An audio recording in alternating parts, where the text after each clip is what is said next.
नमस्कार, स्वागत है आपका हमारे चैनल डीएनपी स्पोर्ट्स पर। मैं हूं आपके साथ रीजू रॉय और मेरे साथ मौजूद है मेरे साथी अजय। चैंपियंस ट्रॉफी का 12वां मुकाबला, चैंपियंस ट्रॉफी के ग्रुप स्टेज का आखिरी मुकाबला भारत और न्यूजीलैंड के बीच दुबई में खेला जाना है।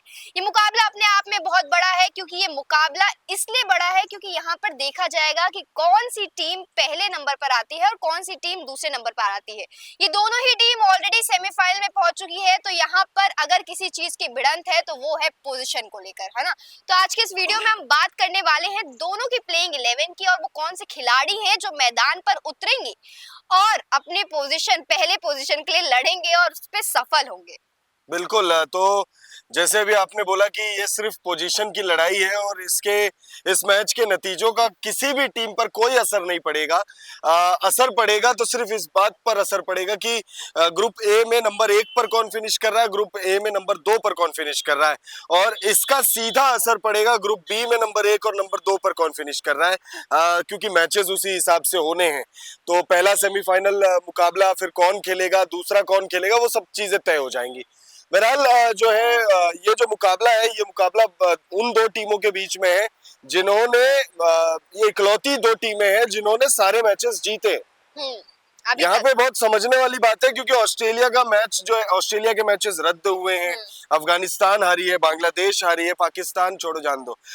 उसके बाद साउथ अफ्रीका के मैचेस जो है वो उसका एक मुकाबला रद्द हुआ है, और जब हम ये वीडियो शूट कर रहे हैं हो सकता है साउथ अफ्रीका का दूसरा मैच भी रद्द हो जाए। बारिश के चांसेस है मैच नंबर 11 में। तो अब हम बात करेंगे, क्योंकि भारत ने अपने दोनों मुकाबले जीते हैं, न्यूजीलैंड ने अपने दोनों मुकाबले जीते हैं। भारत ने बांग्लादेश और पाकिस्तान को हराया है, न्यूजीलैंड ने भी पाकिस्तान और बांग्लादेश को हराया है। तो ऐसे में अब ये साख की लड़ाई है सिर्फ कि भाई आप ज्यादा सुपीरियर है या मैं ज्यादा सुपीरियर हूँ। और इसका जो नतीजा जो भी निकलेगा ना, न्यूजीलैंड को कोई ज्यादा अफसोस होगा अगर न्यूजीलैंड हारती है, और भारत अगर हारती है तो भारत को भी अफसोस नहीं होगा, क्योंकि यहाँ आप हारना चाहो हार जाओ, कोई दिक्कत नहीं है। सेमीफाइनल और फाइनल मुकाबला, क्योंकि इस मैच के बाद जैसे हम शुरुआत में बोलते थे रिजू की ये सिर्फ 5 मैचों का टूर्नामेंट है, तो ये 5 मैचों का जो टूर्नामेंट है सिर्फ 4 टीमों के लिए है। अभी फिलहाल भारत कंफर्म है, न्यूजीलैंड कंफर्म है, ऑस्ट्रेलिया कंफर्म है। जब हम ये वीडियो रिकॉर्ड कर रहे हैं तब तक की बात हो रही है। साउथ अफ्रीका और अफगानिस्तान दोनों में से कोई एक टीम क्वालिफाई करेगी। अगर आज साउथ अफ्रीका, यानी जब जो इंग्लैंड के खिलाफ जो मुकाबला है, अगर उसमें बुरी तरीके से हार जाती है अगर साउथ अफ्रीका, तो न्यूजीलैंड क्वालिफाई, माफी चाहूंगा, अफगानिस्तान क्वालिफाई कर जाएगी। तो बस ये 4 टीमों के लिए अब और 2 मुकाबले बचे हुए हैं। आप इस मैच को हार सकते हो, ग्रुप स्टेज वाला मुकाबला आप हारने का लीवरेज है आपके पास, लेकिन उसके बाद आप हार नहीं सकते, क्योंकि हारोगे बाहर हो जाओगे। हाँ, जैसे कि आपने बताया कि भारत और न्यूजीलैंड के लिए पोजीशन का है मामला यहाँ पे, लेकिन भारत चाहेगी कि पहले नंबर पर आए, और ये बहुत सुनने में अच्छा लगता है कि आपने टूर्नामेंट में एक भी मैच नहीं गंवाया है। ये एक बहुत बड़ा फैक्टर बन जाता है और भारतीय फैंस यही चाहेंगे, क्योंकि हम लगातार ऐसा ही करते हैं, टूर्नामेंट में हम एक भी मैच नहीं हारते। पिछले 2 टूर्नामेंट से अगर हम देखेंगे तो कुछ ऐसा ही हो रहा है। ओडीआई वर्ल्ड कप 2023 में हमने 10 के 10 मुकाबले जीते थे, फाइनल हम हार गए थे। T20 वर्ल्ड कप 2024 में हम सारे मुकाबले जीते, और टूर्नामेंट भी इवेंचुअली हम जीते। जब सारे जीते तो वो भी जीते। तो भारतीय टीम जो है वो यही चाहेगी कि वो सारे मुकाबले जीतकर चैंपियंस ट्रॉफी का टाइटल अपने नाम पर जो है वो कर ले। हाँ, तो बिल्कुल ये भारत जरूर, भारतीय फैंस भी ये चाहेंगे कि ये पूरा टूर्नामेंट हमारे नाम हो, टूर्नामेंट के पूरे मैचेस हमारे नाम हो। तो अब डायरेक्ट बात कर लेते हैं न्यूजीलैंड की प्लेइंग 11 से शुरुआत करते हैं। भारत की प्लेइंग 11 पर बाद में आएंगे, पहले शुरुआत करेंगे न्यूजीलैंड की प्लेइंग 11 से। बिल्कुल। तो देखिए, न्यूजीलैंड की पॉसिबल प्लेइंग 11 जो उन्होंने बांग्लादेश के खिलाफ आखिरी मुकाबले में जो उतारा था, वही मुझे लगता है कि उसमें कोई बदलाव होता हुआ नजर नहीं आ रहा है। विलियम और डिवॉन कॉनवे की जोड़ी ओपन करते हुए दिखेगी। उसके बाद केन विलियमसन आएंगे, रचिन रविंद्र है, टॉम लेथम है, Glenn Phillips, Michael Bracewell, Mitchell Santner कप्तान, मैट हेनरी, काइल जेमिसन और विलियम ओरार्की। पिछले मैच में अगर आप देखोगे रिजू, तो रचिन रविंद्र ये एक ऐसा नाम है जिससे हर किसी को डरने की जरूरत है। भारतीय है लेकिन न्यूजीलैंड के लिए खेलते हैं, इंडियन है लेकिन वहां पैदा हुए, वहां पर पले बड़े, वहां पर वो क्रिकेट खेल रहे हैं और वहां की टीम को आगे ले जाना चाह रहे हैं, और अभी तक बखूबी किया इन्होंने। बहुत कम मुकाबले इन्होंने खेले आईसीसी इवेंट्स की अगर मैं बात करूं, और उन मुकाबलों में ये ऑलरेडी आईसीसी इवेंट्स में किसी भी कीवी बल्लेबाज द्वारा लगाए गए शतकों के रिकॉर्ड को तोड़ चुके हैं। तो ये निकल चुके हैं केन विलियमसन से आगे, और जिस हिसाब से ये निकले हैं ये रुकने वाले नहीं है। मतलब तो इनसे बहुत ज्यादा इनसे डरना चाहिए अभी भारत के क्रिकेटर्स को, भारत के खिलाड़ियों को थोड़ा सा यहाँ पे खौफ रहेगा रचिन रविंद्र का। तो ऐसे में देखना रहेगा कि मतलब कैसे मुकाबला होता है। सबसे बड़ा यहाँ फैक्टर हो जाता है ना टॉस को लेकर। अगर टॉस भारत जीतती है तो वो क्या बल्लेबाजी करने का फैसला लेगी या गेंदबाजी का फैसला लेगी। टॉस अभी तक हम हाल फिलहाल में जीत नहीं रहे हैं, मतलब जो पाकिस्तान के खिलाफ हुआ उसमें भी हम नहीं जीते, बांग्लादेश के खिलाफ हुआ उससे उसमें भी पहले नहीं 3 जीते मैच इंग्लैंड में भी हम नहीं जीते जी, इंग्लैंड के लेकिन हम खिलाफ। सारे मैचेस जीतते हुए ये आ तो रहे हैं। अच्छी यहाँ बात है ना, टॉस ना ये जीत रहे अच्छी हो बात है रिजू। हम टॉस, मैं तो कहता हूँ पूरे जीवन टॉस आप हार जाओ, कोई दिक्कत नहीं है। आप पूरे जीवन हमने टॉस तो हारो वैसे और भी मैच जीतो। भारतीय क्रिकेटर्स ने वैसे भी रिकॉर्ड बना दिया है सबसे ज्यादा टॉस हारने का, तो ये तो वैसे ही, पर हम मैचेस जीत रहे हैं। यहाँ पे मैचेस मान्य रखता है, मैचेस जरूरी है कि मैचेस जीते हम। तो भारत के केस में हम ये कह सकते हैं टॉस डजंट मैटर्स। बिल्कुल पिच रिपोर्ट अक्सर कहती है कि टॉस मैटर्स, बट भारत के केस में नॉट मैटर।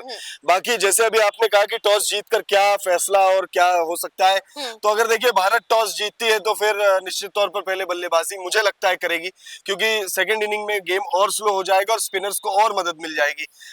बट अब देखिए न्यूजीलैंड है, पाकिस्तान तो है नहीं कि टॉस जीत कर भी भारत को चेस करने के लिए कहेगी। तो मुझे लगता है करके कि मुकाबला जो है वो बहुत इंटरेस्टिंग हो जाएगा। न्यूजीलैंड की पॉसिबल प्लेइंग 11 में जैसे रचिन रविंद्र से डरने की जरूरत है, वैसे ही मुझे लगता है विलियम ओरार की एक गेंदबाज है जिनसे डरने की जरूरत है। केन विलियमसन, केन मामा बोलते हैं उनको प्यार से भारत में, उनसे डरने की जरूरत है। मिचेल सेंटनर है, माइकल ब्रेसवेल है, डिवॉन कॉनवे, वो जिस दिन चल गए तो वो बहुत मुश्किल खड़ी कर सकते हैं भारत के लिए या किसी भी टीम के लिए। विल यंग ने पहले मुकाबले में शानदार बल्लेबाजी की थी। तो लगभग लगभग ऑल इन ऑल सारे प्लेयर्स जो है वो फॉर्म में ही है, कोई मतलब ऐसे आउट ऑफ फॉर्म नहीं है। काइल जेमिसन है, ये वही खिलाड़ी है जिसने WTC के पहले फाइनल मुकाबले में भारत के खिलाफ शानदार गेंदबाजी की थी और भारत को हरा दिया था। तो वो सारी टिस तो हो गई भारतीय खिलाड़ियों में। अब बात करते हैं भारत की पॉसिबल प्लेइंग 11। तो भारत की पॉसिबल प्लेइंग 11 में देखिए ओपनर्स तो वही रहने वाले, रोहित शर्मा और शुभमन गिल। उसके बाद देखेंगे जोड़ी बहुत बढ़िया चल रही है और शुभमन गिल का जो फॉर्म है, एक शुभमन गिल का फॉर्म जिसे कह सकते हैं कंसिस्टेंट है। जब से ओडीआई मैचेस भारत और इंग्लैंड के बीच भी ओडीआई मैच खेले गए, फिर चैंपियंस ट्रॉफी में जो ओडीआई खेले जा रहे हैं 50 ओवर की जो मैचेस खेले जा रहे हैं, तो वो थोड़े कंसिस्टेंट है। उनका अर्धशतक शतक आना बहुत ही ज्यादा एकदम जरूरी हो चुका है और आता ही रहता है। देखिए सलामी बल्लेबाज अगर शतक या अर्धशतक नहीं लगाएगा, अगर स्टार्ट अच्छी नहीं देगा, तो फिर वो भारतीय टीम के लिए या किसी भी टीम के लिए बहुत मुश्किल हो जाएगा। उसके बाद अगर हम देखें तो नंबर 3 पर विराट कोहली आएंगे, श्रेयस अय्यर है, अक्षर पटेल, केएल राहुल, हार्दिक पांड्या, रविंद्र जडेजा, हर्षित राणा, मोहम्मद शमी और कुलदीप यादव। देखिए पाकिस्तान के खिलाफ जो मुकाबला खेला था हमने, पिछला मुकाबला, उस मुकाबले में उम्मीद थी कि हर्षित राणा की जगह अर्शदीप सिंह आएंगे, लेकिन उनको मौका दिया नहीं। तो मुझे लगता है करके कि इस मुकाबले में भी शायद उनको मौका ना मिले। विराट कोहली शतक लगाकर आ रहे हैं, शुभमन गिल का शतक आ चुका है पहले ही मुकाबले में, बांग्लादेश के खिलाफ पहला मुकाबला था उसमें शतक आया था। पाकिस्तान के खिलाफ विराट कोहली लगा चुके हैं, 41 रनों की पारी रोहित शर्मा के बल्ले से आ चुकी है। मिडिल ऑर्डर हमारा ठीक ठाक नजर आ रहा है। हमारे जो अगर स्पिनर्स आप देखोगे तो स्पिनर्स बहुत ज्यादा रन कंसीड नहीं कर रहे हैं। कुलदीप यादव पिछले मैच में 4 विकेट लेकर आ रहे, तो मुझे लगता है ऑल इन ऑल बहुत शानदार मुकाबला देखने को मिलेगा। मोहम्मद शमी ने पिछले मुकाबले में अच्छी गेंदबाजी नहीं की थी, विकेट उन्होंने नहीं निकाले थे, और अगर पहले मुकाबले की बात करोगे तो पंजा खोला था उन्होंने।